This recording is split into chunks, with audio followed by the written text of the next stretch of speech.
Sebuah cerita inspiratif datang dari seorang kakek di Minahasa, Selatan, Sulawesi Utara setelah menghibahkan tanahnya untuk pembangunan gereja. Aksi solidaritas dan toleransi ini pun menuai pujian dari warganet. Kisah ini diunggah ke media sosial Facebook.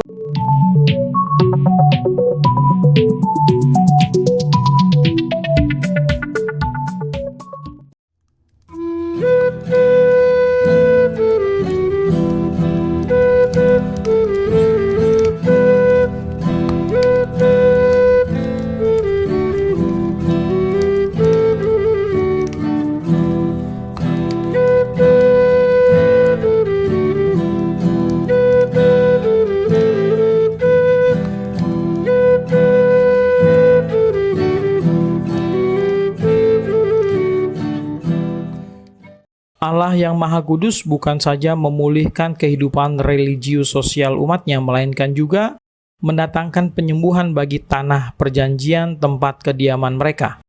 Penyembuhan ini dilambangkan oleh sungai yang bermata air di bait suci dan bermuara di Laut Mati. Sungai itu yang keluar sebagai percikan kecil dalam jarak kurang lebih 2 km telah menjadi sungai besar. Bahwa ini terjadi dalam jarak tersebut tanpa sungai itu mendapat pasokan air dari anak-anak sungai adalah suatu keajaiban. Selanjutnya, sungai itu mengalir ke timur, turun ke Araba Yordan, yakni daerah di ujung selatan lembah Yordan. Di sini terjadi keajaiban berikutnya. Agar air dapat mengalir dari Yerusalem ke lembah Yordan, air itu harus mengalir turun ke lembah Kidron lalu naik ke Bukit Zaitun, kemudian melintasi beberapa lembah dan gunung. Jelas bahwa air tidak dapat mengalir naik. Maka hal tersebut hanya dimungkinkan oleh karya ilahi. Mujizat penyembuhan terjadi kemana saja sungai itu mengalir.